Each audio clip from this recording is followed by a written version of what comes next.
Obrigada, bom dia a todos e todas.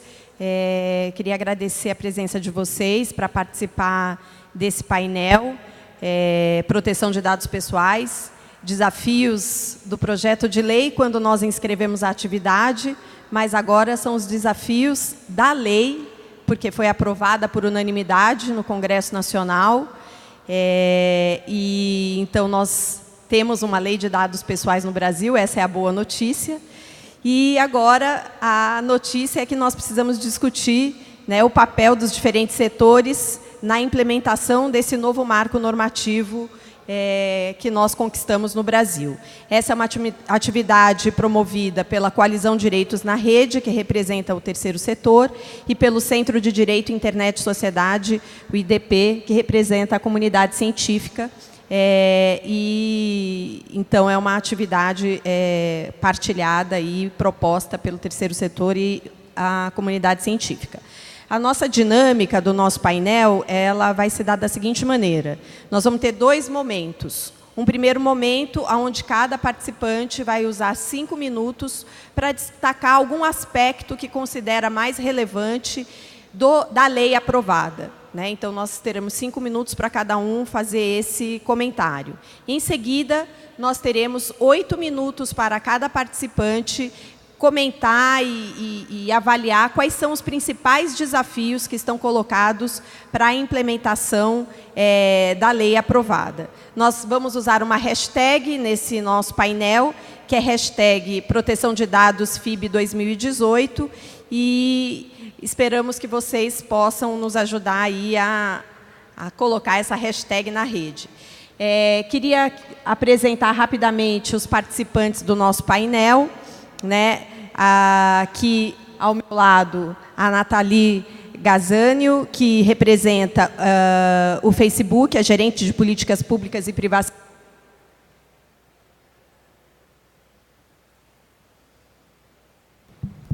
Alô? Tá bom, acho que eu desliguei sem querer, gente. Então, gerente de políticas públicas e privacidade do Facebook. Ao lado, a Laura Scher.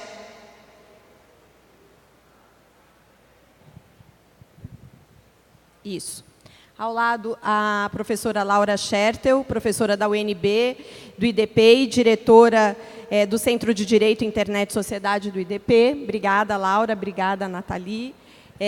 Aqui, ao meu lado, nós temos o Paulo Moreira Lara, que vai ser o relator do nosso painel, que representa o artigo 19, também integrante da Coalizão Direitos na Rede. A jornalista Bia Barbosa, representando aqui na mesa a Coalizão Direitos na Rede, integrante do coletivo Intervozes, e o Bruno Bioni, que é doutorando da Faculdade de Direito da USP e advogado do NIC-BR.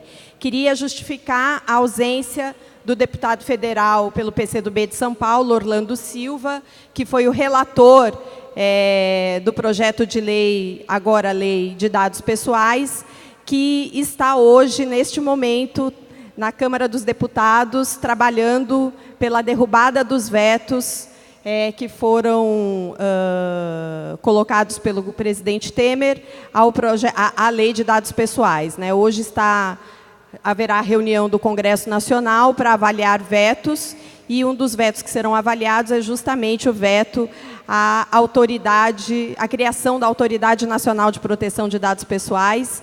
Portanto, está bastante justificada a ausência dele, que está lá em Brasília tentando operar um milagre para que a gente possa garantir um instrumento que é um pilar básico de sustentação da lei aprovada, que é a criação da autoridade. Então, feitas as apresentações e colocada a dinâmica do painel, eu queria iniciar passando a palavra, em primeiro lugar, para a professora Laura Schertel fazer os seus primeiros 5 minutos de comentário. Muito bom dia a todas e a todos. Muito obrigada, Renata, pela apresentação. Eu primeiro cumprimento todos os presentes, cumprimento também todos os queridos amigos que compõem esse painel. E já digo que ficamos muito felizes com a aprovação desse painel que o CEDIS do IDP está promovendo junto com a coalizão. Acho que é um momento importante para que a gente possa fazer não apenas um balanço dessa lei que foi aprovada, né, em agosto, ou seja, vai fazer 3 meses, mas também pensar um pouco nos desafios que a gente tem pela frente e talvez ainda de uma forma mais relevante, apontar possíveis soluções. Acho que isso também é um papel interessante, seria um debate importante para a gente fazer aqui hoje. E a primeira pergunta que eu faria é, por que proteger dados pessoais? Né? Por que essa lei foi tão debatida e por que ela foi aprovada por unanimidade nas 2 casas do Congresso Nacional? E a primeira resposta, que certamente estaria correta, é a gente dizer, bom, os dados pessoais são o meio de representação da pessoa na sociedade. E, como tal, eles são uma projeção da nossa personalidade, eles afetam a nossa personalidade. E a informação obtida por meio desses dados, por meio do cruzamento, do tratamento desses dados, afeta a nossa personalidade. Mas hoje, se a gente for pensar na aplicação e no uso que os dados pessoais têm na nossa sociedade, a gente vê que é muito mais do que isso. Não são só os direitos da personalidade que são afetados, mas todos os direitos fundamentais. Se a gente for pensar na liberdade de ir e vir, se a gente não pode entrar em um determinado país, porque os nossos dados pessoais estão em uma lista de um determinado governo, fica claro que a nossa liberdade de ir e vir passa a ser afetada. Se a gente passa a ser discriminado, eventualmente, seja num crédito, seja em uma análise de um algoritmo feita por uma empresa de seguros, de carro, seguro de vida, se a gente passa a pagar um seguro mais caro, ou deixa, inclusive, de receber um crédito, em razão de uma análise de um algoritmo, né? E o input, e os dados que entraram como input desse algoritmo são relevantes, fica claro que os dados pessoais também podem ser usados para fins discriminatórios. E aí a gente entra numa outra seara dos direitos fundamentais, que é a garantia da igualdade, que é a garantia da isonomia. Ainda mais, como a gente já tem discutido também já há alguns anos, e isso acho que é importante mencionar, a decisão da Corte Constitucional Alemã de 1983, que fez uma correlação entre o tratamento de dados e a democracia. Por quê? Porque por meio do tratamento de dados pessoais, a gente pode fazer perfis, né, personalizados das pessoas. E com esses perfis, a gente pode tentar influenciar os gostos dessas pessoas, os votos dessas pessoas, até mesmo, eu diria, o comportamento das pessoas, certo? E aí fica claro que a gente já está falando de uma seara muito relevante, que é a própria questão democrática. Tudo isso para dizer que hoje os dados pessoais, então, a proteção de dados pessoais tem um caráter muito mais amplo do que se via há um tempo atrás. Eu acho que isso mostra, em alguma medida, por que essa lei foi aprovada, então, por unanimidade nas 2 casas. Mas é claro que a gente tem 2 desafios, aqui eu vou falar de 2 desafios gerais, que me parece em relação à LGPD. O primeiro deles, e eu vivenciei muito isso quando eu trabalhei na defesa do consumidor no Ministério da Justiça, eu trabalhei lá por 5 anos, que é se manter o espírito dessa lei, tá certo? O Código de Defesa do Consumidor, a todo tempo, tinha-se uma tentativa de que um setor fosse excluído, de que outro setor fosse... vários setores tentavam se excluir da aplicação do CDC, como, né, muitos dos senhores sabem. Houve uma tentativa de restringir a sua aplicação também em vários setores. E me parece que um grande desafio, no primeiro momento da LGPD, inclusive no momento em que ela ainda nem entrou em vigor, é, de fato, manter o seu espírito. E para isso, eu acho que todos nós, como os acadêmicos, como sociedade civil, temos a importante missão de identificar qual que é o coração dessa lei, e isso depois eu vou falar depois quando eu tiver mais os 8 minutos, e também para que a gente possa preservá-la, porque certamente sempre há, e isso se faz parte, inclusive, do processo democrático, um debate em torno do que ela deve ser, se ela deve ser alterada ou não. E me parece que um debate relevante aqui é de identificar o que é esse coração dessa lei, para que a gente possa preservar o seu espírito. Tá certo? Muito obrigada.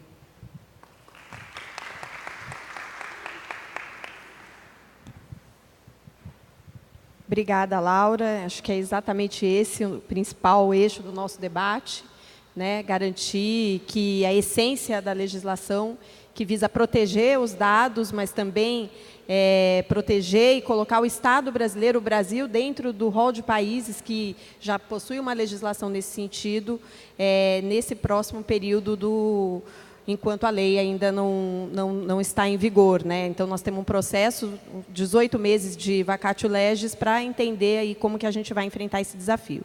Então, eu queria passar agora a palavra para a Nathalie, mas antes disso, lembrar que quem está nos assistindo pode fazer perguntas através do Minha Agenda, que é um aplicativo que está disponível no site do Fórum da Internet, para que a gente possa também ter a participação de quem está aí, que não pôde estar aqui em Goiânia, mas que está acompanhando a nossa atividade aí online.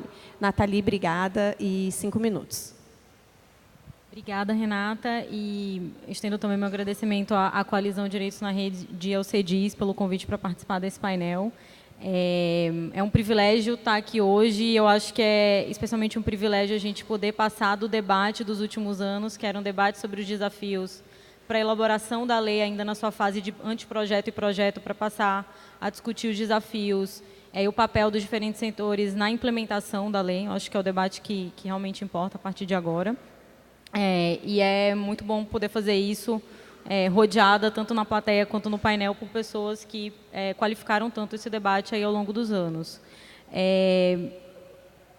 Essa fala, a proposta agora da fala inicial é a gente levantar alguns pontos específicos da lei que parecem, que nos parecem desafios para os nossos respectivos setores. Eu acho que um primeiro aspecto que eu queria destacar é que a lei, ela tem um viés muito forte, ela traz para o setor privado um papel de se coordenar, seja individual ou associativamente, para elaborar melhores práticas sobre a lei. É um convite que o artigo 50 em diante da lei especialmente faz. Mas é um papel de setor que não se exaure aí. Diversos outros artigos da lei, mais de 50 artigos da lei, eles mencionam, além das definições da lei trazerem a definição dessa autoridade, mas eles mencionam a importância da existência de uma autoridade central, independente, autônoma, com a expertise necessária para concretizar diversos dos pressupostos, dos princípios e dos direitos estabelecidos pela lei. Então, eu acho que, pensando nesse viés de papel de setor, associativamente, e de diálogo com essa autoridade que virá a existir, eu acho que tem, nesse momento, nessas conversas iniciais que eu tenho acompanhado e ouvido com diferentes entidades do setor privado, eu acho que existem 3 desafios específicos que eu tenho notado a respeito da lei. Acho que o primeiro é que as entidades dos diferentes portes, e das diferentes áreas de atuação aí no mundo online, offline, enfim, pequenas e grandes empresas, elas ainda estão no momento de perceber se elas tratam dados pessoais. Então, isso é mais evidente para alguns setores, menos para outros, mas existe um movimento de entender: eu estou dentro do escopo de aplicação material da lei, o que são dados pessoais e como esse conceito de dados pessoais dialoga com o pareamento de outros conceitos que a lei traz, como, por exemplo, de dados anonimizados e o impacto que isso tem nos esforços de implementação da lei. Eu acho que essa é uma primeira ordem de desafios para o setor privado. Acho que uma segunda ordem de desafio é como implementar, como fazer existir dentro de produtos, serviços e experiências reais os princípios e os direitos que a lei traz. Lá no seu artigo 9º, no seu artigo 18, como concretizar isso dentro de experiências oferecidas ao público de maneira real. Basta fazer um termo de uso quilométrico, com todas as informações possíveis e imagináveis, em quais momentos da interação com o usuário é preciso concretizar os diferentes direitos e os diferentes princípios da lei, enfim. Existe uma série de pontos sobre como concretizar os pressupostos, a moldura principiológica e de direitos da lei. Eu acho que esse é um segundo desafio. E um terceiro desafio, que tem tudo a ver com os 2 primeiros, é com quem o setor precisa dialogar em termos de autoridade, quem é essa autoridade e com quem a gente precisa e deve dialogar para ter certeza que os caminhos de implementação estão seguindo na direção certa e estão atendendo aos pressupostos da lei. Então, eu acho que são 3 pontos que, na próxima fase aqui do debate dos 8 minutos, eu posso me aprofundar um pouco em cada um deles para trazer eles ao debate com vocês. Obrigada, Nathalie. Eu acho que esse desafio mesmo do setor privado, mas também de todos os setores, de olhar para si mesmo e dizer, será que eu trato dados pessoais? Isso não é uma coisa menor, né? Realmente passa por uma reobservação do seu modelo de negócios, da cultura política. Esse é um tema que foi pouco discutido ainda de forma pública, né? De uma maneira mais ampla. Então, acho que esse desafio realmente é bastante importante. E eu queria, então, agora passar a palavra para que o Bruno pudesse destacar aí quais aspectos ele considera aí que são relevantes na nova lei aprovada. Obrigada, Bruno. Bom, boa tarde a todos e todas. Bom dia.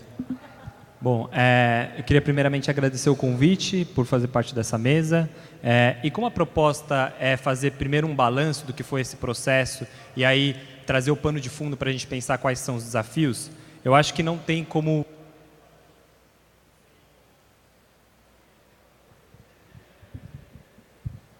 Eu acho que não tem como fazer esse balanço sem ressaltar que esse é uma lei que foi debatida pelo menos desde 2010 na esfera pública, né? A gente viu que tiveram 2 processos de consultas públicas, né, tanto em 2010 como em 2015, e isso foi importante para o próprio amadurecimento do tema no Brasil. O que a gente percebeu foi que academia, terceiro setor, setor privado, eles investiram em dedicar pessoas para tratar dessa pauta, e isso foi decisivo não só para a gente ter um projeto de lei encaminhado para o Congresso Nacional muito mais sofisticado, muito mais amadurecido, e aí, a partir do que foram feitos os debates no Congresso Nacional, digamos assim, que a bola estava mais redonda para isso ser debatido, de uma maneira geral, a gente pôde perceber que muitos dos possíveis debates, dos possíveis entraves que poderiam se ter com pontos específicos da lei, já foram, de certa forma, adiantados nessas consultas públicas, né? Um exemplo que eu dou, que acho que é muito ilustrativo sobre isso, é a própria figura do legítimo interesse, né? Uma das bases legais para legitimar o tratamento de dados pessoais. Se você pega as 2 versões do projeto de lei que estavam sendo debatidas tanto em 2010 como em 2015, não havia legítimo interesse. Isso foi uma demanda, foi construída, foi gestada a partir dessas diferentes contribuições dos diferentes setores. E o desenho final de como que isso foi incluído no projeto de lei foi de prever, sim, o legítimo interesse, tal como tem no regulamento europeu e assim por diante, mas também de prever um teste de proporcionalidade para a aplicação do legítimo interesse. Esse conceito super amplo, vago, aberto e que vai ser super desafiador a gente implementar isso na prática. Por quê? Porque justamente dessa imprecisão, precisava o legislador já, de certa maneira, dar dicas de como que isso seria decantado, de como isso seria burilado. Então, se você pega, por exemplo, o artigo 10 da nossa Lei de Proteção de Dados Pessoais, você vai ver que os parágrafos, os incisos, eles nos propõem a refletir, eles nos convidam a refletir sobre como deve ser concretizado, tangibilizado essa hipótese. Esse é um exemplo de como que os diferentes setores, desde a época da consulta pública, já se dialogaram entre si, já se articularam entre si para já antever os possíveis desafios que a gente teria na implementação da nossa futura Lei de Proteção de Dados Pessoais. Então, a gente tem um desenho final, um balanço super positivo do que a gente tem na nossa Lei de Proteção de Dados Pessoais, a Lei 13.709 de 2018, e é super bom, é muito bom falar esse número, depois de 8 anos de discussão. E aí, o que eu gostaria de colocar aqui de convite de reflexão para os nossos próximos 8 minutos é mais ou menos o seguinte. A gente tem uma lei bastante moderna, bastante compatível, convergente com os demais países ou blocos econômicos que recentemente modernizaram ou atualizaram as suas leis de proteção de dados pessoais, tal como a União Europeia, com o Regulamento Europeu de Proteção de Dados Pessoais, tal como outros países latino-americanos que estão em vias de modernizar ou já modernizaram as suas respectivas leis de proteção de dados pessoais. No entanto, apesar de a gente ter uma lei super moderna, o Brasil não tem uma cultura de proteção de dados pessoais. porque a gente não teve justamente essas outras leis ou essas outras gerações de leis de proteção de dados pessoais que todos esses países já tiveram. E foi justamente na construção desse processo de diferentes leis e da percepção de que haveria a necessidade de modernizar, atualizar os seus respectivos quadros regulatórios, que foi da onde surgiu também muito essa questão de cultura de proteção de dados pessoais. Então, o desafio que a gente tem hoje no Brasil a gente tem uma baita lei de proteção de dados pessoais. Será que a gente vai conseguir ativar todos os instrumentos, todas as ferramentas regulatórias previstas nessa lei, de forma a criar uma sinergia entre esses diferentes setores, de forma a formar uma cultura de proteção de dados pessoais no Brasil?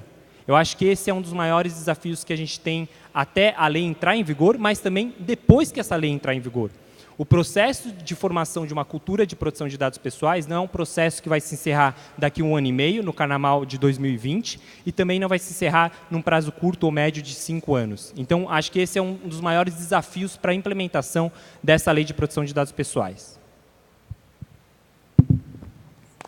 Obrigada, Bruno. Queria passar a palavra para a Bia, fazer as suas considerações de 5 minutos e depois a gente reinicia o painel. Alô, bom dia a todos e todas. Queria dizer também que eu estou muito feliz aqui e honrada de poder representar nessa mesa a Coalizão Direitos na Rede. Para quem não conhece, é uma articulação que reúne hoje mais de 30 organizações da sociedade civil e que tem trabalhado conjuntamente há quase 3 anos em torno da defesa dos direitos digitais dos cidadãos e cidadãs brasileiras. E essa coalizão atuou fortemente no processo, não só de discussão e de debate da lei, enquanto ela ainda estava no Ministério da Justiça, antes de ser enviada pelo Poder Executivo para o Congresso Nacional, e principalmente depois do início da tramitação disso na Câmara dos Deputados e na articulação que foi feita depois dos projetos que se apensaram no momento da tramitação também no Senado. Queria dizer que eu estou muito feliz de estar aqui hoje, porque exatamente 1 ano atrás, no Fórum da Internet do Brasil, em 2017, no Rio de Janeiro,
Alô.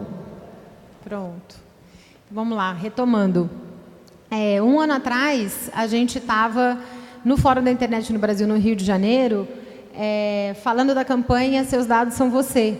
Foi uma campanha que tinha sido lançada em 2016 e a gente estava discutindo numa mesa também com o setor empresarial, com a academia, com o poder público, quais eram as perspectivas de aprovação da lei. E hoje a gente já está com uma lei aprovada, sancionada, em que a gente está podendo discutir os desafios que estão colocados daqui para frente. É um passo, eu acho que é uma conquista, e a gente tem que celebrar que a gente conseguiu a aprovação dessa lei num contexto muito difícil no Congresso Nacional. Eu queria fazer um balanço positivo desse processo e destacar primeiro, o papel dos relatores na Câmara dos Deputados e no Senado, o deputado Orlando Silva, do PCdoB de São Paulo, e o senador Ricardo Ferraz, do PSDB do Espírito Santo, foram fundamentais e construíram processos de escuta dos diferentes setores para que a gente chegasse nessa lei equilibrada, como o Bruno e Laura e Nathalie também apresentaram aqui para a gente.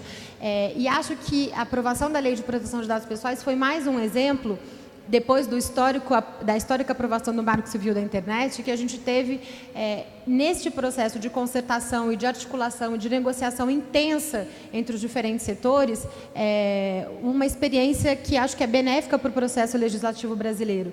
A gente vê tantas leis sendo constituídas e aprovadas por canetadas ou por iniciativa de um ou outro parlamentar, e a gente teve, num período de 4 anos, Marco Civil e Lei de Proteção de Dados Pessoais como 2 marcos normativos muito importantes sendo aprovados de uma maneira equilibrada a partir desse diálogo que foi feito e da condução por parlamentares que souberam fazer essa escuta e essa negociação dentro do Congresso Nacional. No balanço ainda, sem entrar nos desafios, eu acho que a gente precisa apontar uma questão importante que é responsável por outros desafios que a gente vai enfrentar daqui para frente, que foi um pouco a omissão da participação do governo federal nesse processo. Esse processo foi gestado dentro da gestão ainda da presidente Dilma Rousseff, e quando o processo foi enviado para o Congresso Nacional, a presidência já estava já estava com o presidente Michel Temer. E o governo, naquele momento, o executivo se eximiu de fazer esse debate e de participar da intensidade das negociações que estavam acontecendo tanto na Câmara quanto no Congresso. E isso depois levou uma dificuldade para a gente de garantir a aprovação desse processo. Foi necessária essa articulação que começou com as negociações no âmbito do Parlamento, precisou continuar de uma maneira muito intensa, e aqui eu faço um agradecimento público ao Daniel da Brascom, que está aqui, que foi um interlocutor super importante da sociedade civil nesse processo, para a gente conseguir fazer a pressão junto à Casa Civil e junto à Presidência da República para garantir a sanção da lei. Porque a gente garantiu uma aprovação por unanimidade, como a Renata colocou aqui, mas a gente tinha um risco enorme da lei não ser sancionada. E no momento da aprovação da lei no Congresso, na semana seguinte já tinham notícias de que mais de 50% da lei ia ser vetada. Então, esse processo de negociação que começou no Congresso precisou continuar junto ao Executivo para que a gente garantisse a sanção da lei, e ela veio com alguns vetos que são preocupantes. Ontem a gente teve 2 mesas aqui no fórum discutindo a questão da Autoridade de Proteção de Dados Pessoais, que foi, na nossa avaliação, o veto mais significativo, e é um desafio que a gente precisa enfrentar, e a gente vai falar sobre isso na próxima rodada. Mas nesse balanço que eu coloco como muito positivo do processo de articulação, e inclusive de alianças táticas que foram construídas naquele momento, porque uma parte do setor empresarial também era contrária à aprovação da lei, e a parte do setor empresarial que defendeu a aprovação da lei para garantir segurança jurídica nos seus negócios foi fundamental para a gente garantir a sanção da Lei de Proteção de Dados Pessoais, a omissão do governo, e que isso dificultou e que isso coloca em riscos ainda algumas questões que a gente vai tratar na próxima rodada. Ou seja, essa sinergia que a gente construiu precisa continuar, e como a gente sabe, eu encerro com isso, o trabalho de nenhuma organização, de nenhuma coalizão da sociedade civil termina com a aprovação de uma lei. A gente precisa garantir a implementação dela, e é isso que a gente vai discutir na próxima rodada. Bia. A gente está num espaço aqui do Fórum da Internet, que é um espaço que vem sendo construído de uma maneira muito importante, porque esse é um espaço de governança multissetorial, né? E a defesa da manutenção desse espaço com a participação do segmento empresarial, do setor acadêmico, do terceiro setor, do governo, é fundamental. E eu acho que o processo de construção e de diálogo da aprovação da Lei de Dados Pessoais também foi um exemplo da importância desse diálogo, porque, ao final, ali o relator do projeto realizou uma mesa multissetorial, né, colocando, além das paralelas com cada segmento, ele organizou uma reunião onde colocou todos os segmentos juntos para fazer uma leitura da lei, identificar os consensos, identificar os dissensos, procurar extrair sínteses, e acho que esse processo multissetorial da aprovação da lei foi determinante para a lei ser aprovada, né? Então, acho que isso eu queria trazer também como um aspecto do balanço.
voltou, tá vendo? Ó, você tomou uma atitude, as coisas resolvem.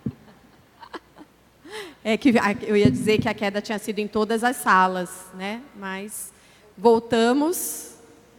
Transmissão ao vivo, ok. Quem está nos assistindo, para dar uma pequena satisfação para quem está nos assistindo por esses momentos de silêncio, é porque a gente teve algum problema aqui com o som do evento, que se silenciou, caiu, e a gente ficou parado um pouquinho. Se acontecer de novo, não saia da transmissão ao vivo, porque a gente volta rapidamente, como foi nessas 2 vezes. Então, eu queria passar agora para a Laura, fazer a segunda parte das considerações dela sobre os desafios da implementação da Lei de Dados Pessoais. Obrigada, Renata. Acho que ficou bastante claro aqui na fala de todos que a gente tem, então, esse balanço positivo da Lei Geral de Proteção de Dados. Basicamente, acho que expressa em 3 características, né? Um consenso muito grande entre a sociedade civil, entre uma grande parte do setor empresarial e também uma grande parte da academia, que levou, inclusive, a um manifesto assinado por mais de 80 entidades. Isso logo depois da aprovação logo depois da aprovação pela Câmara, quando ela chegou no Senado, a lei, ela tinha esse manifesto, de uma forma impressionante, reunia setores tão diversos da sociedade civil, de empresas e da academia também. Então, acho que isso mostrou que a gente teve um consenso muito grande em torno dessa lei, né, desse projeto de lei. Isso acho que também acaba por demonstrar a maturidade e a qualidade técnica ao longo de todos esses anos em que o projeto foi evoluindo. Acho que essa é uma outra característica, certo? E o terceiro, eu diria, que também demonstra, eu acho que esse consenso também demonstra esse equilíbrio que a lei logrou alcançar. E acho que isso é muito importante porque, e aí a gente vê uma grande parte do setor empresarial hoje apoiando a LGPD, especialmente porque, acho que por um lado a gente passa a ter segurança jurídica, então isso eu queria apenas ressaltar também aqui, o aspecto, o potencial econômico que a Lei Geral de Proteção de Dados traz, né, pra gente, quando a gente pensa em inovação, quando a gente pensa em vários setores que hoje, quando a gente fala de uma data-driven economy, de uma economia baseada em dados. Então, me parece que a lei, por um lado, ela pode tem esse potencial de trazer segurança jurídica para todas essas atividades, e, por outro, ela torna o país, ela alça o país, né, a um país em que, de fato, a gente passa a ter uma lei geral junto com outros 120 países, e a gente tem, isso abre as portas em termos econômicos para a gente, porque a gente passa a ter uma possibilidade de um livre fluxo de dados pessoais, seja com a União Europeia, seja com vários outros países. O que claramente as portas estavam fechadas para a gente quando a gente não tinha essa lei, quando a gente não tinha parâmetros mínimos de tratamento de dados. Então, esse potencial econômico eu também queria ressaltar. E aqui, então, passando um pouco quais são os desafios que a gente tem agora para a implementação. É claro que todo esse balanço positivo, ele só pode acontecer se, de fato, a lei sair do papel, se, de fato, a gente tiver uma implementação, eu diria, de uma forma eficaz, certo? Harmônica e especial, também equilibrada. Então, acho que são 3 características que a implementação precisa seguir. E, para isso, é claro que salta aos olhos o veto à autoridade de proteção de dados. É claro que a autoridade, ela que é o fiel da balança. É ela que vai fazer com que a lei possa ser aplicada em tantos setores de uma forma consistente, de uma forma adequada, certo? Se a gente pensa que é uma lei que vai se aplicar aos setores mais diversos, como o setor de crédito, financeiro, saúde e tantos outros, inclusive ao setor público, é fundamental esse fiel da balança, é fundamental essa autoridade independente e com expertise. Além disso, então, acho que o primeiro grande desafio é restaurar essa autoridade, implementar essa autoridade por meio de uma MP, por meio de uma lei, né, algo que traga essas características. E eu diria que outros 2 grandes desafios como a gente tem outras séries de leis setoriais que também tratam do tema, seria importante, e aí eu acho que é um desafio também muito dogmático, mas também da jurisprudência, eu diria em parte da academia, mas também em parte da jurisprudência, que é de harmonizar essas leis, certo? Como aplicar a Lei Geral de Proteção de Dados junto com o cadastro positivo, junto com o Marco Civil da Internet, junto com a Lei de Acesso à Informação. Então, acho que essa harmonização, esse diálogo entre as fontes, ele é muito relevante. E é claro que num cenário em que se a gente tiver de fato uma autoridade independente, forte e centralizada, é um cenário em que essa autoridade pode auxiliar também na coordenação entre as diversas autoridades, por exemplo, reguladoras, que também em alguma medida podem tratar do tema, mas ainda as autoridades de defesa do consumidor, né, cerca de 800 que a gente tem no Brasil. Então, aqui para lembrar de uma atividade que me parece muito relevante, que é essa coordenação. Em todas as áreas a gente tem isso no Brasil, esse desafio dessa coordenação. E aqui, entrando em alguns temas mais específicos, também relacionados aos desafios, eu acho que, e aqui entrando, talvez falar de alguns temas, já entrando já nos detalhes da lei. Quando a gente pensa no consentimento, certo? Que já há muito tempo é falado que, em alguma medida, o consentimento ele já não expressa tudo que uma Lei Geral de Proteção de Dados pode fornecer. E, de fato, talvez a gente pudesse pensar aqui em uma diferença entre consentimento e autonomia e autodeterminação. Por quê?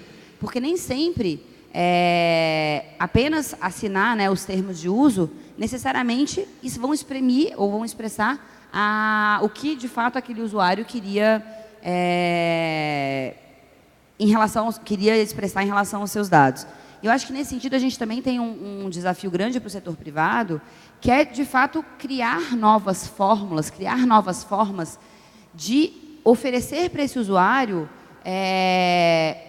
meios de exprimir essa vontade, certo? Seja por um consentimento granularizado, seja por um consentimento que não seja expresso apenas por meio daquele contrato, por meio dos termos de uso. E aí eu acho que é um desafio também interessante e que é possível, que a gente já vê que existem já, digamos, iniciativas que permitem isso. E eu queria terminar com um desafio que me parece também estar muito relacionado aqui com o judiciário, e aí, já falando de temas tão diferentes, me parece que um grande desafio hoje no Brasil é a gente ver que somente a lei geral, somente uma proteção infraconstitucional, ela não é suficiente, tá certo? Eu acho que a gente precisa avançar no sentido de consolidar, e é por isso que me parece o papel do judiciário ser importante, tão importante, de consolidar um direito fundamental à proteção de dados. Vamos lembrar que basta que outras leis sejam aprovadas para que a própria LGPD seja colocada em risco. Então, me parece que apenas uma proteção constitucional, seja nos moldes de um direito à autodeterminação informativa, como é na Alemanha, seja nos moldes do direito fundamental à proteção de dados da União Europeia, e como tantos outros países já fizeram. Me parece que a consolidação, o reconhecimento desse direito fundamental, ele é tão relevante. E, para passar 5 segundos do meu tempo, me parece que a gente tem uma decisão importante, de 2 anos atrás, num recurso extraordinário de um habeas data, em que o Supremo deu o primeiro passo em relação a isso. Era um caso de tributário e que, pela primeira vez, se reconheceu de fato que aqueles dados pessoais podiam ser acessados pelos contribuintes. Então, eu acho que esse é um caminho importante. A lei foi muito importante, foi um passo muito relevante, mas o passo da proteção constitucional me parece tão relevante quanto esse. Muito obrigada. Obrigada, Laura, pelo alerta, né, de que a legislação infraconstitucional ela é frágil e a nossa luta precisa sempre ter em perspectiva mecanismos para tornar esse direito um direito fundamental. Queria passar a palavra, então, para a Nathalie fazer as considerações dela em 7 minutos. Obrigada, Renata. Continuando um pouco a reflexão dos desafios e pensando naqueles 3 desafios que eu comentei do setor privado, né?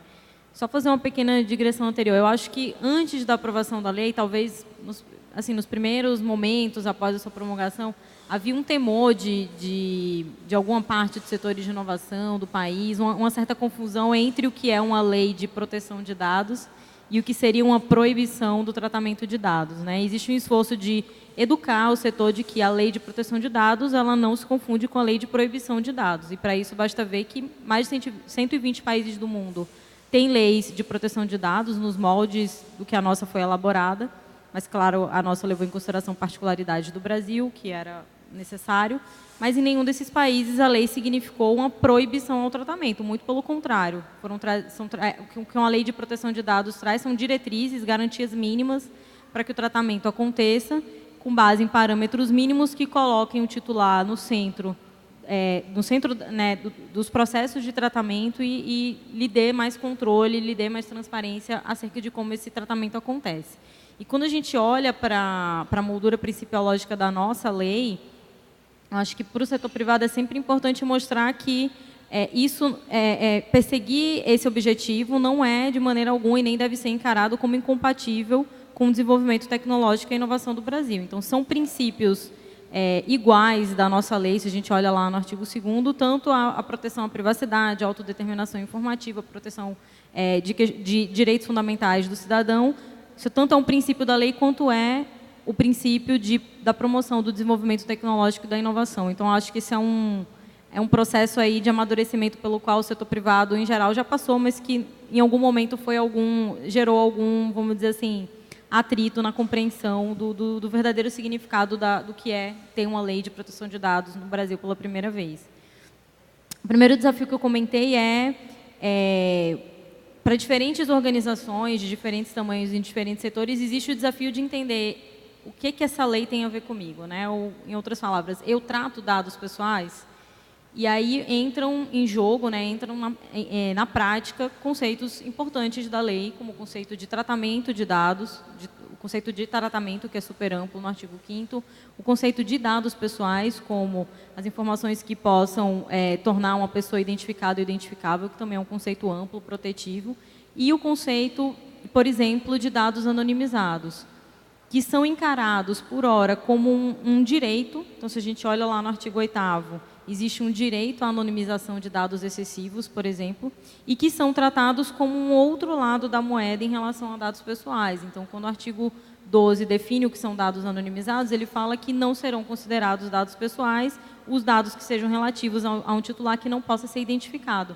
Mas não é o conceito de simples concretização na prática, para compreensão da aplicação material da lei pelo setor privado.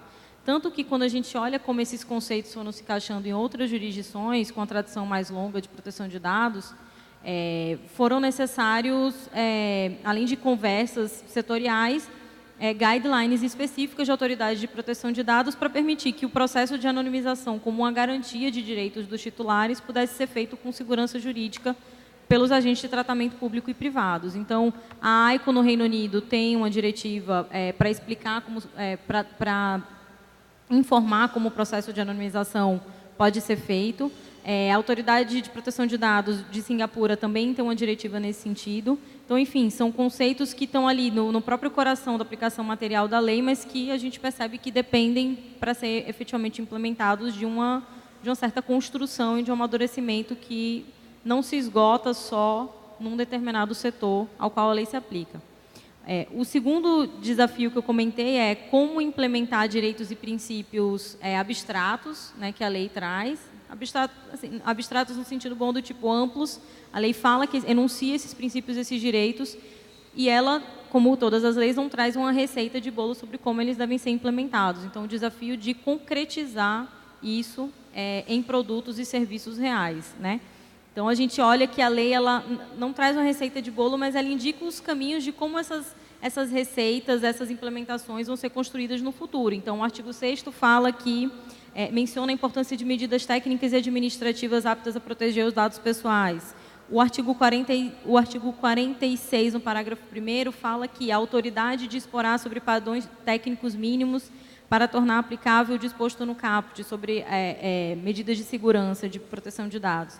O artigo 49 fala que os sistemas utilizados para o tratamento de dados pessoais devem ser estruturados de forma a atender os requisitos e os padrões de boas práticas e governança da lei. E o artigo 51 fala que a autoridade também disporá sobre a adoção de padrões técnicos que facilitem o controle pelos titulares de seus dados pessoais.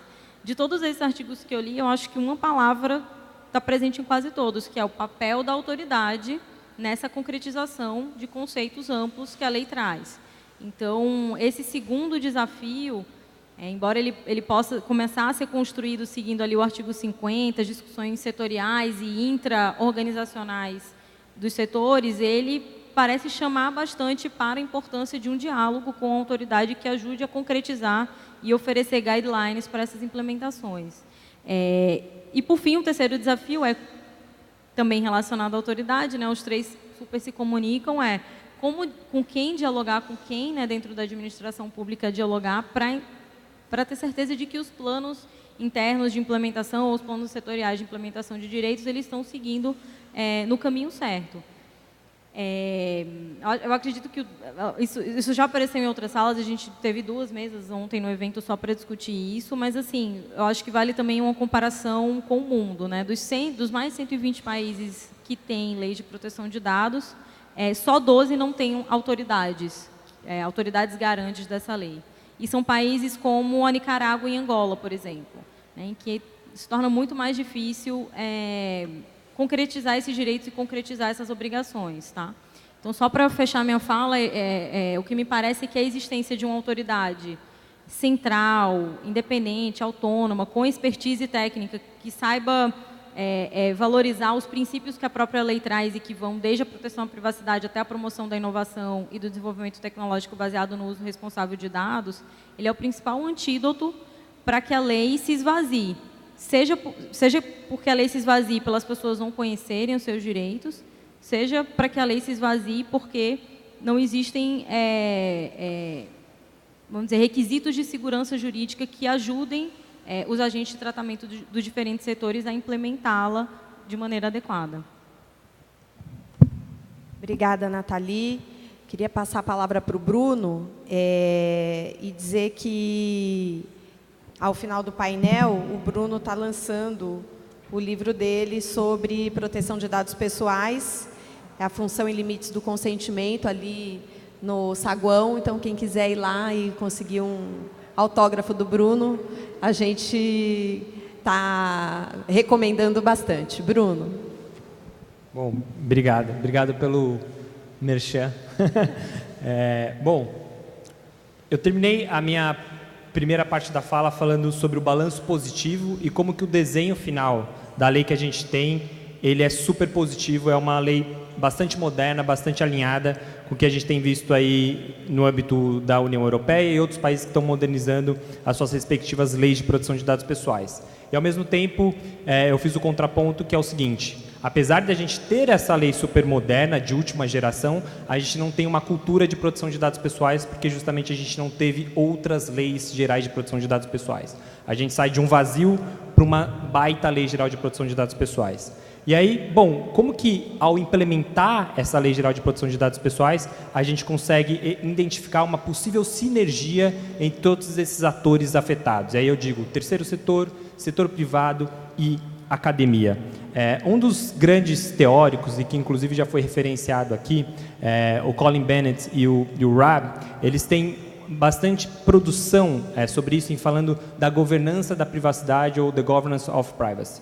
E quando eles lançaram esse último paper, eles disseram, olha, tudo aquilo que eu mapeei naquele meu primeiro livro, ele permanece estável, o que tem de diferente nisso tudo são 4 pontos, que é a questão de ética, a gente tem cada vez mais falado sobre ética, né, nesse debate como um todo, ou seja, não se trata apenas de hard law, ou seja, das normas ou os deveres duros previstos em leis. Eu preciso saber o que você, que está no chão da fábrica, que conhece melhor do que ninguém quais são os riscos ali, tem para me dizer do que você pode subir a régua em termos de proteção de dados pessoais. Isso está muito ligado com o segundo elemento que ele diz, que é o grande novato nesse campo, que seria o princípio da accountability. Me demonstre o quanto responsável você é. O terceiro elemento seria justamente você documentar esse processo, que seriam os relatórios de impacto à proteção de dados pessoais. E um último, olhar isso do ponto de vista de um valor social, ou seja, de quais são os riscos sistêmicos sobre tudo isso. Tudo isso, de certa forma, está também na nossa Lei Geral de Proteção de Dados Pessoais. Essa caixa de ferramentas, esses instrumentos estão lá. Relatórios de impacto, códigos de boas condutas, entidades certificadoras e assim por diante. Eu acho que se a gente conseguir, ao longo desse 1 ano e meio, e depois que ela entrar em vigor, a gente souber ativar bem essas diferentes ferramentas, talvez a gente consiga criar uma nova sinergia, não só agora no desenho do que foi a construção do texto da lei, mas, sobretudo, em termos de implementação. Por que eu estou dizendo isso? Porque hoje o grande debate que está posto, tanto na União Europeia como em outros países, é o quanto que eu devo ter de participação pública, de engajamento na construção e no uso dessas ferramentas. Por exemplo, será que é só o próprio setor privado que deve elaborar esses códigos de boas condutas em que seus pares vão aderir a esses padrões até mais elevados do que a própria regulação assim dispõe? Ou será que eu também tenho que colocar na mesa os atores outros afetados, como, por exemplo, ONGs, como, por exemplo, os acadêmicos que estão produzindo pesquisas sobre isso? Será que isso é uma responsabilidade mais demonstrável, para falar um pouco do que diz a nossa lei em termos de princípio da accountability? Outra questão que está posta: será que os relatórios de impacto à proteção de dados pessoais, que a nossa lei convida a vários momentos a fazer, e até em certos momentos quase como se fosse algo obrigatório pelo setor privado e por quem é controllers, também por parte do setor público, será que esses relatórios de impacto à proteção de dados pessoais, eles devem ser públicos? Ou seja, será que eu consigo gerar uma transparência sobre quais são os riscos coletivos desses diferentes setores que estão coletando, modelando modelos de negócio e relatando, documentando esses riscos? Eu estou dizendo isso porque eu acho que se a gente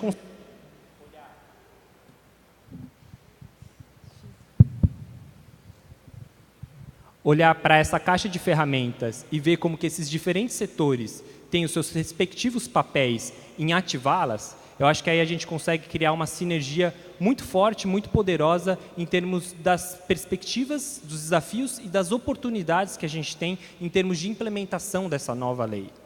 Eu acho que o desafio não para por aqui. Apesar de a gente ter uma baita lei moderna, como que a gente vai fazer desse limão, digamos assim, uma limonada, né? E eu acho que olhar para essa complexidade, para esse ecossistema, quase como se fosse uma ecologia da privacidade e proteção de dados pessoais, ver como que todos esses atores e essas diferentes ferramentas, elas têm canais de interdependência e integração, talvez seja o grande gargalo para a gente construir uma cultura de proteção de dados pessoais, na medida em que todos serão protagonistas desse desafio de implementação, e isso faz ainda mais sentido se a gente não tiver uma autoridade de proteção de dados pessoais, ou mesmo com ela tendo, para facilitar essas conversas regulatórias. Pensando, por exemplo, no papel do setor privado, será que não é mais desejável se antecipar ao regulador ou se antecipar a eventuais judicializações, dizendo, olha, esse daqui é a boa prática, o meu código de boa conduta para o meu determinado setor, e convidar os próprios atores afetados, como ONGs, acadêmicos, que estão pesquisando sobre isso, fazer parte dessa discussão? Será que isso não demonstra mais boa-fé, algo que também está na nossa Lei Geral de Proteção de Dados Pessoais? Será que isso não é uma responsabilidade mais demonstrável? Então, para tentar sintetizar um pouco aqui a minha fala, eu acho que a gente está num processo que ainda a gente vai formar uma cultura de proteção de dados pessoais, e é confortador olhar para a Lei Geral de Proteção de Dados Pessoais e ver essa caixa de ferramentas que nos permite envolver e criar, mais uma vez, sinergia entre todos os setores: academia, terceiro setor, setor privado e, obviamente, governos. Eu acho que aí está o grande gargalo do que a gente vai enfrentar até o Carnaval de 2020 e para além do Carnaval de 2020. A gente pode colocar o bloco da proteção de dados pessoais na rua, cada um vestindo com essas diferentes ferramentas, brincando, né? Relatórios de impacto, códigos de boas condutas e assim por diante. Mas é uma brincadeira um pouco meio categórico, mas só para dizer que realmente é muito simbólico o desenho e o balanço positivo final que a gente tem na nossa Lei de Proteção de Dados Pessoais. E aí o desafio, a grande pergunta que fica no final do dia é: será que a gente vai conseguir criar a mesma sinergia que a gente teve entre esses diferentes setores na implementação dessa lei? Eu acho que aí está uma das grandes perguntas de ouro para o que a gente vai enfrentar daqui para frente. Obrigado. Obrigada, Bruno. Lembrando que a gente tem que discutir coisas sérias também com alegria, e a Coalizão, num carnaval desse ano, fez uma série de ações pela internet falando do Datazão, né? Que foi bastante bacana. Bia. Da camisinha que coletava dados pessoais. Eu não sei quem que vai querer vestir a fantasia de código de boas condutas no carnaval, mas tudo bem. Não, gente, eu quero dar um passo atrás dialogando. Assim, eu concordo muito com a fala do Bruno, que a gente tem um ferramental que a gente precisa, de fato, se apropriar enquanto organizações da sociedade civil, mas eu quero voltar a chamar a atenção para o desafio da criação da autoridade de dados pessoais que a Laura trouxe e que a Nathalie mencionou também, porque eu acho que essa briga ainda precisa ser travada, né? Nesse momento, exatamente neste momento, o Congresso Nacional está debatendo se vai derrubar ou não o veto à criação da Autoridade Nacional de Proteção de Dados Pessoais. A justificativa que foi dada pela Presidência da República para vetar a criação da autoridade foi, como todo mundo aqui sabe, foi o vício de origem, que essa autoridade teria sido criada pelo Poder Legislativo e que quem poderia criá-la só seria um projeto de lei do Executivo. Mas, quinzenalmente, o Congresso Nacional derruba vetos das mais diferentes áreas que foram feitos pela Presidência da República com este mesmo motivo. Então, o debate é essencialmente político.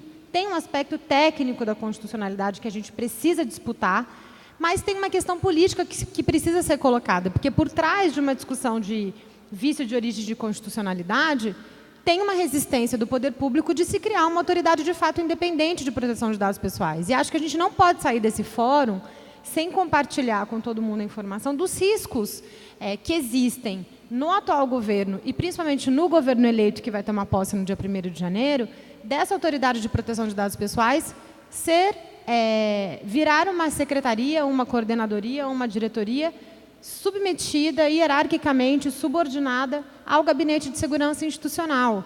E aí, sem fazer uma teoria da conspiração e nenhum alarde, a gente corre o risco de, no lugar da gente ter uma autoridade de proteção de dados pessoais, a gente tem uma autoridade de vigilância de dados pessoais. E a gente precisa, de fato, considerar esse processo, porque se a gente quiser que essa lei seja implementada, não só que ela seja implementada, e que todos esses direitos que a gente lutou e conseguiu, nessa sinergia entre os setores, garantir no texto da lei, que eles saiam do papel, mas que mais do que eles saiam do papel, que eles não sejam desvirtuados e que a gente, no lugar de ter proteção de dados, que a gente passe a ter o Exército cuidando dos nossos dados pessoais numa perspectiva muito diferente da proteção dos direitos dos titulares. Então, acho que tem uma briga pela criação da autoridade independente de proteção de dados pessoais que precisa ser travada. Essa lei, como o Bruno falou, ela só vai entrar em vigor em fevereiro, ela já está sancionada, mas ela só vai entrar em vigor em fevereiro de 2020. Nós temos 1 ano e pouco de trabalho pela frente para pressionar o governo federal para garantir a criação de uma autoridade independente. Esse trabalho está para ser feito e esse trabalho depende da sociedade civil para ser feito, depende do setor empresarial. O setor empresarial, no próximo governo, vai ter muito mais facilidade, agora eu não errei, Miriam, vai ter muito mais facilidade de dialogar com o governo do que a sociedade civil. Então, tem um papel importante a cumprir. Então, Nathalie, a gente vai cobrar de vocês essa interlocução facilitada que certamente o setor empresarial vai ter com o governo para que as empresas que defendem a autoridade independente se coloquem nesse processo de uma maneira mais incisiva, porque eu acho que a gente não pode dar por resolvido este problema. Não só porque a eficácia da lei fica toda comprometida sem a criação da autoridade, como a Nathalie mencionou aqui, como há essa questão da confusão e da harmonização jurídica que vai precisar ser criada. E sem uma autoridade, talvez caiba a gente dialogar com Defensoria Pública, com o Ministério Público, com os PROCONs, que são órgãos que vão passar a poder ser acionados para garantir a implementação da lei diante de uma autoridade diretamente responsável pela fiscalização e implementação do texto normativo. E aí esse também vai ser um papel que a gente vai precisar fazer. Então, além de se criar a cultura, que o Bruno muito bem mencionou, eu acho que a gente vai ter que capacitar as organizações da sociedade civil, inclusive para judicializar casos, porque os vazamentos vão continuar. Aliás, eles acontecem toda semana, né? Os casos de tratamento indiscriminado de dados pessoais vão continuar. E aí a gente vai ter uma lei em vigor e não vai ter uma autoridade para requisitar. Então, acho que essa briga precisa continuar. E aí eu faço um convite a todo mundo conhecer o trabalho da Coalizão Direitos na Rede. Alô.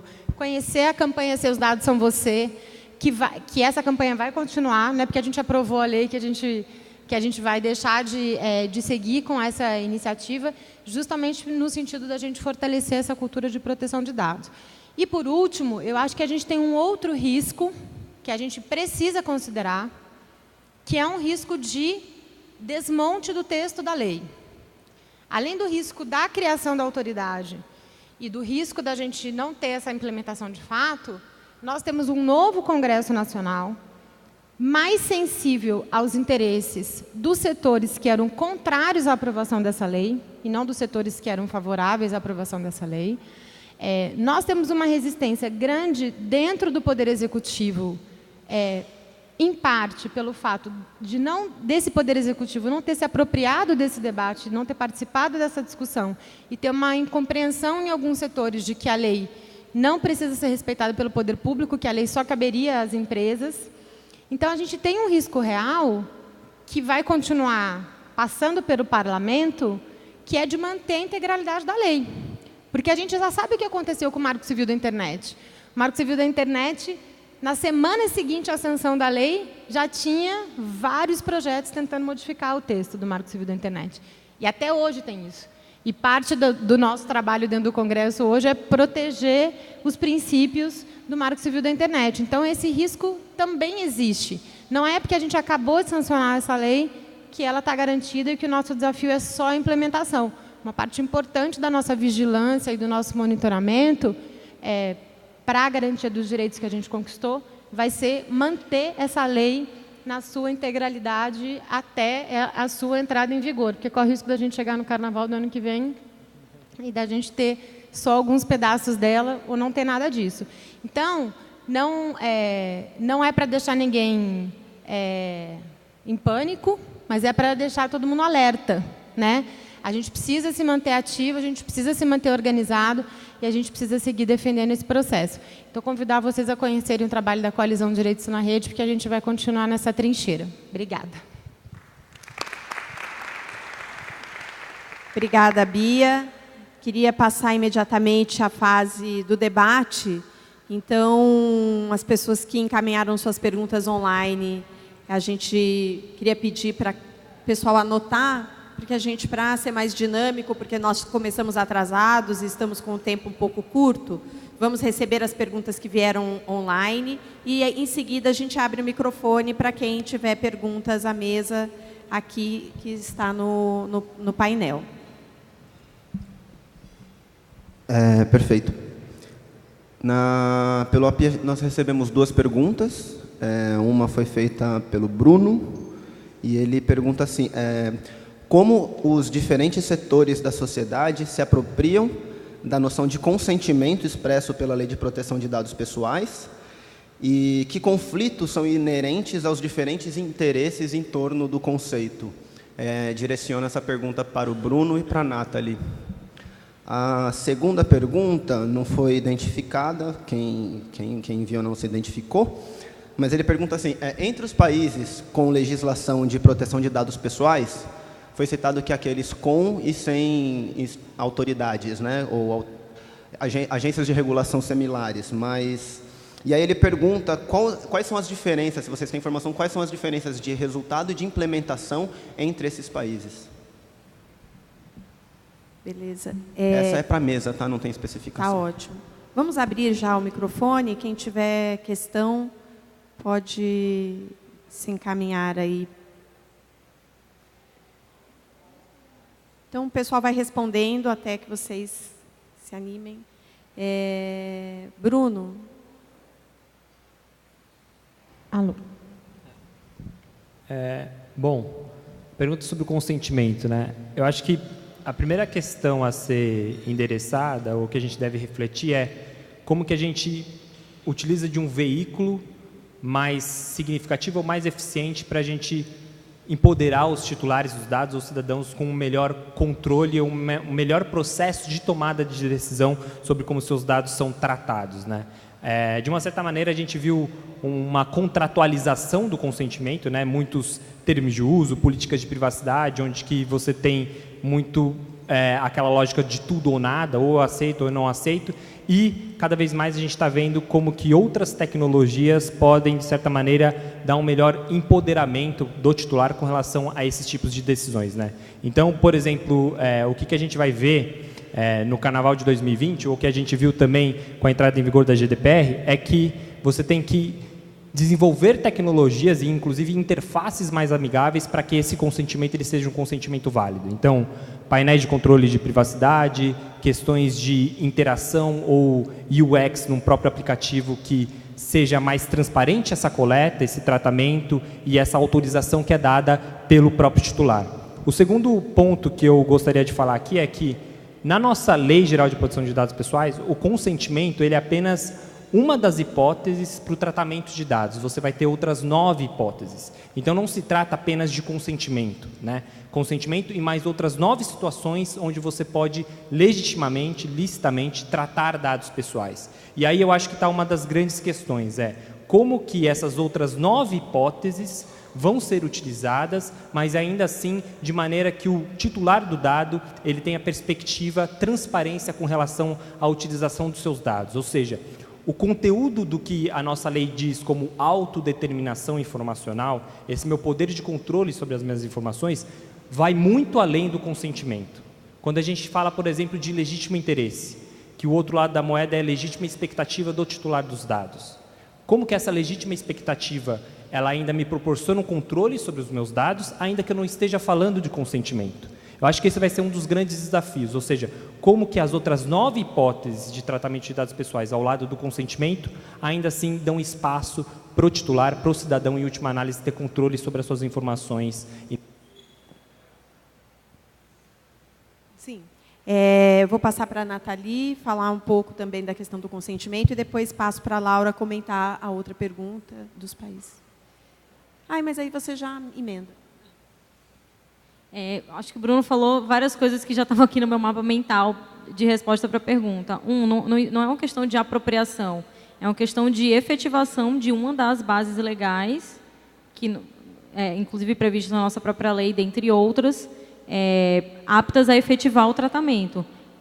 O consentimento ele é mais um dos conceitos que a lei traz, em que não existe uma receita de bolo. Quando a gente olha, por exemplo, o artigo 8º da nossa lei, que tenta especificar um pouco mais como o consentimento deve se dar com base nela, fala que o consentimento previsto no inciso 1 do artigo 7º deverá ser fornecido por escrito ou outro meio que demonstre manifestação de vontade do titular. É algo muito parecido com o recital 32 da GDPR, por exemplo, que fala que o consentimento pode ser manifestado por um ato, por uma omissão que identifique uma vontade. Então, de certa forma amplo, e para ele ser efetivado, concretizado pelos diferentes agentes de tratamento, ele não depende só de um esforço legal, ele depende de um esforço construtivo e de design, de ferramentas para coletá-lo, e não é só clicar uma caixinha, clicar uma caixinha dando às pessoas o controle efetivo sobre isso, dando às pessoas as informações efetivas para elas tomarem as decisões, em diferentes momentos da relação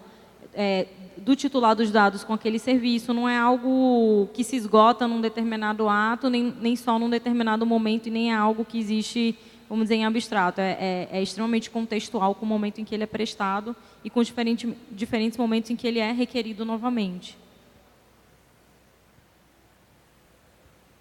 Bom, eu vou comentar essa pergunta do consentimento e logo em seguida a outra. Acho que em relação ao consentimento, eu concordo também com o que foi dito aqui anteriormente, isso que o Bruno falou, que a gente, em relação a uma coisa é consentimento, outra coisa é autodeterminação. Nem sempre eu atinjo a autodeterminação por meio do consentimento contratual. Acho que isso e é nesse sentido que a gente espera que as empresas, de fato, utilizem todo o potencial que a tecnologia tem para oferecer outras formas de obter a autonomia do usuário. É só a gente pensar no nosso celular. Eu tenho, hoje em vários sites, quando a gente acessa, aparece um pop-up perguntando, posso saber a sua localização? Então, tem outras formas de se obter esse tipo de autorização.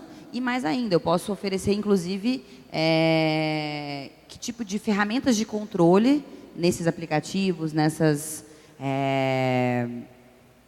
sites, eu posso colocar à disposição do usuário. Para além disso, eu queria colocar um enfoque em uma outra questão, por isso que eu pedi a palavra também em relação a essa pergunta, que eu acho que é possível que a gente espere, a partir da Lei Geral de Proteção de Dados, que ocorra um movimento que tem acontecido em vários outros países, que é no sentido de controle da abusividade das cláusulas contratuais. Isso que a gente conhece muito no Código de Defesa do Consumidor, na verdade, não é só do Código de Defesa do Consumidor no Brasil, é uma marca do direito privado moderno, né, contemporâneo. É a ideia de que nem tudo que está no contrato é válido. Por quê? Porque eu posso controlar aquilo que está no contrato a partir de regras que não são dispositivas, de regras cogentes. É uma tendência muito grande hoje, tem vários casos na Alemanha, mas vários outros casos também em outros países, e é isso que eu imagino que possa acontecer no Brasil, a gente vai começar a questionar vários dos contratos, vários termos de uso, inclusive judicialmente. Tá? E aí, claro, eu acho que aí tem um papel de vários atores podem se engajar nesse processo. Na Alemanha, você tem várias associações que acabam entrando contra essas...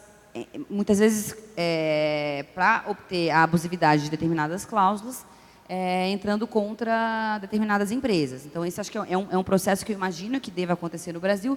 É o que a gente chama, na teoria do direito civil, de materialização do direito privado. O que seria essa materialização? Seria a ideia de que o direito civil contemporâneo não busca mais apenas o consentimento formal, mas sim também o consentimento material. E é claro que essa discussão sobre se eu tenho o consentimento material seria o seguinte, e aí a nossa lei, eu diria que eu não posso nem citar aqui tantos artigos que ela, na verdade, acaba trazendo para amparar essa ideia. É a ideia de que, e se a gente pega só o conceito do consentimento, ele já ampara essa ideia, porque ele diz que o consentimento é uma manifestação inequívoca livre. E aí eu posso discutir quando é que esse consentimento foi de fato livre. E aí é claro que a gente vai ter situações que eu imagino que podem ser mais, digamos, polêmicas, que é o consentimento nas relações de trabalho, que é o consentimento nas relações de consumo, mas em outras situações. Vou citar aqui um exemplo de um caso alemão, bem rapidamente, um caso de um contrato de aluguel, em que uma pessoa que era um interditado tinha assinado no contrato de que ele deveria sim comunicar qualquer situação como essa, do fato dele ser um interdito, ao proprietário. E com isso, o proprietário, com base nesse artigo, o proprietário cancelou o contrato, rescindiu o contrato, pelo fato dele não ter comunicado a sua situação pessoal. E a Corte Constitucional Alemã entendeu, com base na ideia de materialização do direito privado, com base na ideia de desigualdade de poderes, que essa cláusula é nula exatamente com base no direito à autodeterminação informativa. Dizendo que essa cláusula não era válida entre esses contratantes e manteve, portanto, o contrato de aluguel, só para mostrar que eu imagino que situações triviais como essa também podem acontecer. Em relação à outra pergunta, sobre os diferentes modelos, só para me recordar, os diferentes modelos, em que medida isso pode gerar um impacto, certo? A pessoa perguntava as diferenças de resultado e implementação da política de proteção de dados pessoais, comparando países que têm a legislação, mas que possuem ou não autoridades de proteção dos dados. Bom, é difícil responder tão rapidamente uma pergunta tão completa e complexa. Eu diria que o próprio Regulamento Europeu de Proteção de Dados, a sua aprovação, ela já veio na esteira de um reconhecimento de que não bastava se ter a diretiva europeia, com autoridades muitas vezes fracas nacionais, tá certo? Que era necessário era necessário fortalecer esses órgãos, fortalecer a sua centralidade, fortalecer a sua capacidade, inclusive, de sancionar, porque o que a gente tinha em vários estados europeus era, de fato, poucas sanções, era um universo de poucas sanções, e talvez, na verdade, mais do que isso, acho que era uma desigualdade muito grande de atuação de determinados órgãos. Então, você tinha, muitas vezes, o órgão alemão, o órgão espanhol, como tidos como órgãos mais fortes, e outros como tidos como mais fracos. E a ideia de que, de fato, eu preciso de mais sanção é aquela ideia, inclusive, que hoje está muito presente no direito da concorrência. Toda a onda de compliance, toda a ideia de que as empresas têm que cumprir, ela também está vinculada à própria capacidade sancionatória do órgão. Obrigada, Laura. A gente está caminhando aqui para o final da mesa. Nós recebemos agora um áudio do deputado Orlando Silva, que faz uma mensagem à nossa mesa, e eu vou tentar transmitir aqui para que vocês ouçam. É uma gambiarra, certo? Então eu vou botar aqui, vou botar no microfone, vamos ver se vai dar certo para que vocês escutem a mensagem dele. Olá, pessoal. Visão. Aqui quem fala é Orlando Silva, deputado Orlando Silva.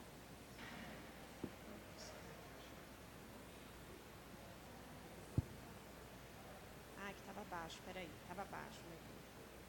Silva, eu não pude participar do encontro hoje com vocês, sei que deve ter sido um debate super qualificado, mas eu fiquei impedido de participar porque tive que antecipar a chegada a Brasília. O presidente do Congresso Nacional convocou a sessão para hoje, às 14 horas, e na condição de líder da minha bancada, eu preciso estar presente no início da sessão para apresentar os destaques da minha bancada.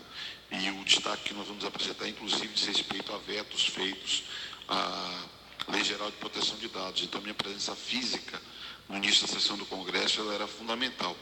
Nós ainda não desistimos de derrubar o veto do presidente Temer, porque consideramos que a eficácia da lei será plena com a existência de uma autoridade nacional, e é muito importante ter um conselho para garantir a interlocução da sociedade, uma incidência sobre um tema que é tão sensível para a vida de todos os brasileiros. Quero, uma vez mais, me desculpar pela ausência, agradecer o diálogo que fizemos ao longo desses meses, podemos até falar anos, e dizer que a luta continua.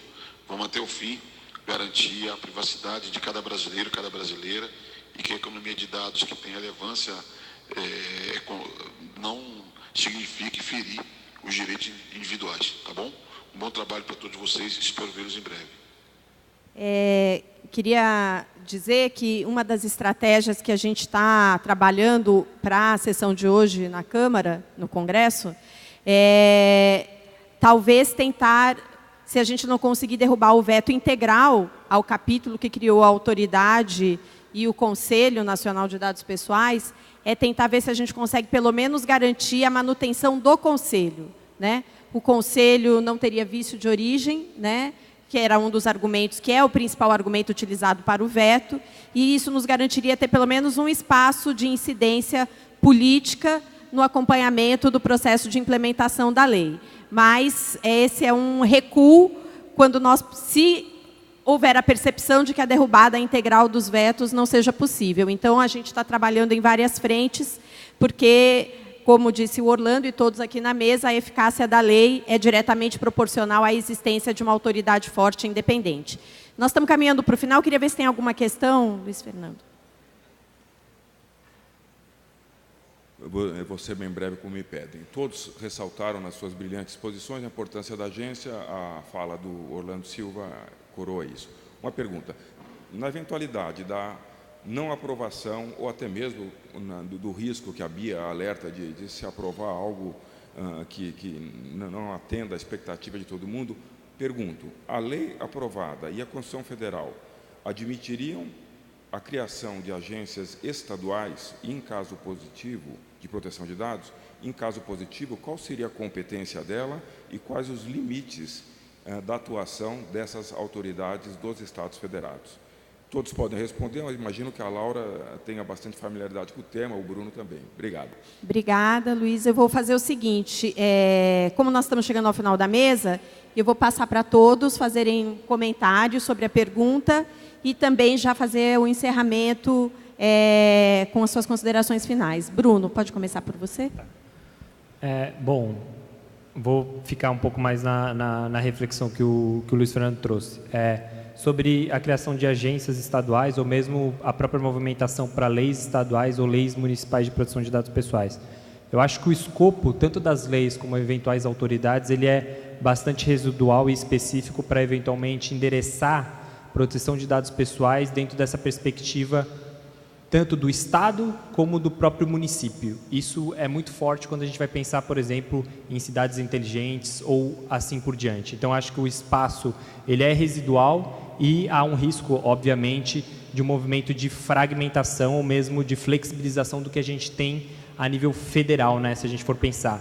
Porém, uma coisa que eu gostaria de alertar é que, no meu entender, a nossa Lei Geral de Proteção de Dados Pessoais, ela é um tanto quanto permissiva, ou pelo menos o capítulo que trata do setor público, ele poderia ser melhor, ele poderia ter uma técnica legislativa maior.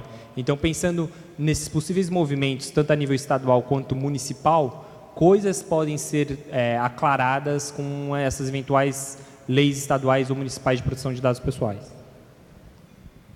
Só agradecer. Acho que o Bruno já respondeu essa questão. Eu acho, rapidamente, que, para além da questão estadual, a gente tem alguns projetos municipais de proteção de dados pessoais vinculados à questão do uso pelo poder público local, como as prefeituras podem e devem, como devem tratar os dados dos cidadãos, que foi uma resposta que a própria sociedade civil e a academia desenvolveu diante de algumas gestões que estavam vendendo literalmente os dados de transporte público, de saúde pública dos cidadãos. Então, acho que são escopos diferentes, acho, complementando o que o Bruno colocou, que tem iniciativas no âmbito municipal, mas que estariam mais restritas ao poder público e não ao setor empresarial, que sim precisaria de uma lei geral. No mais é isso, a gente até o final do fórum vai ter informações quentes, e aí a gente compartilha com todo mundo, mas é isso, a briga está só começando. Obrigada, gente. Obrigada, Bia. Nathalie, depois lá. Rapidamente, só concordo super com as ponderações da Bia e do Bruno. Eu acho que, com o escopo que a nossa Lei Geral de Proteção de Dados tem no nível federal, não é possível legislar o tema, não é possível, nem é de racionalidade, nem é racional, jurídico ou economicamente regular o tema com essa abrangência nos níveis municipais e estaduais. Eu acho que existe uma limitação constitucional para que isso aconteça. Por ser uma matéria de direito civil entendido de forma ampla, né, nos aspectos personalíssimos, eu acho que o artigo 22.1 da Constituição reserva o tema na abrangência que ele foi regulado à União, à competência legislativa da União, e eu acho que assim, o movimento de tentar aplicar a lei por meio de agências criadas nos âmbitos dos demais níveis da federação gera um grande risco de fragmentação e enfraquecimento do tema, além de dificuldade de compreensão da sua implementação para os agentes de tratamento que atuarem nos diferentes entes federativos. Então, só assim, agregando um pouco ao ponto de vista que o Bruno e a Bia já trouxeram. Eu concordo com essa visão. Eu acho que também vejo um risco de fragmentação e de atomização muito grande desse sistema. E aí, sendo muito prática, eu vejo esse sistema de proteção de dados de uma forma muito semelhante com o que a gente vê no sistema de defesa da concorrência hoje, tá certo? É um tema tão técnico, concorrência e proteção de dados são temas igualmente técnicos, e ambas as leis trazem conceitos muito amplos, e são conceitos amplos que só fazem sentido na prática se forem concretizados, se forem implementados por uma autoridade. É assim a lei da defesa da concorrência, ao definir quando a gente tem determinados abusos ao poder econômico, é o CAD que vai dizer, muitas vezes, quando uma venda casada vai ser, por exemplo, vai se constituir em abuso de poder econômico.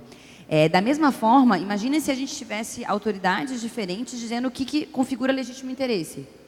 Tá?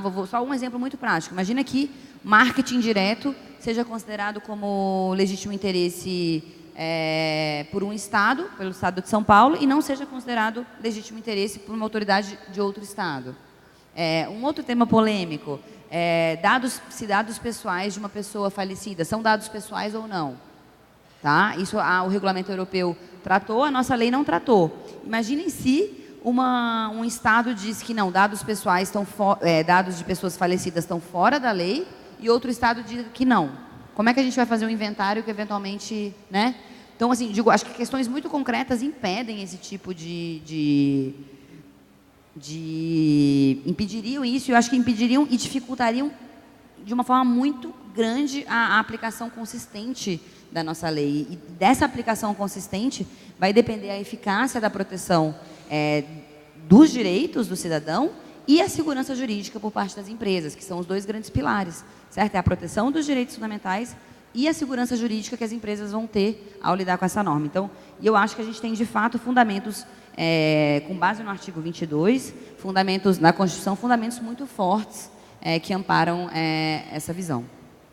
Obrigada, Laura. Chegamos ao final aqui do nosso painel. Queria agradecer muito a participação de todos. Acho que a gente conseguiu atingir os objetivos do nosso workshop, que era um pouco delinear os principais desafios para a implementação dessa importante lei que nós conquistamos aí no último período e que há muita luta ainda para que ela possa ter a sua integralidade garantida, né? Tanto agora, nessa luta de hoje, que está acontecendo no Congresso Nacional pela derrubada de vetos, mas como os alertas feitos aqui de que novas leis podem aparecer, que tentem alterar questões centrais da legislação e a gente precisa estar bastante alerta. Eu queria agradecer muito também a participação da nossa audiência online, né, que acompanhou aqui o nosso painel, que mandou questões.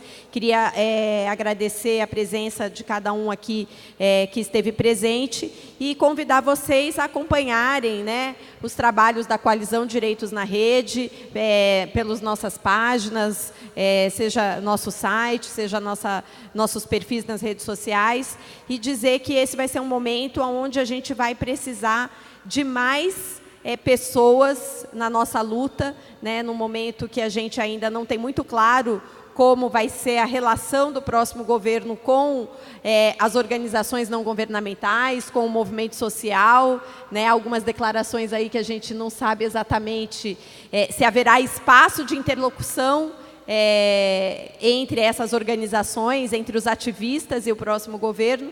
Então, nesse aspecto, o setor acadêmico, o setor empresarial vai ganhar uma responsabilidade muito grande e a gente espera poder continuar nesse trabalho conjunto de diálogo, de construção de consensos para garantir a proteção dos dados e a privacidade da nossa população. Então, eu queria agradecer muito e dizer que o almoço nos espera, que vocês devem estar com fome como nós também. Muito obrigada, até a próxima.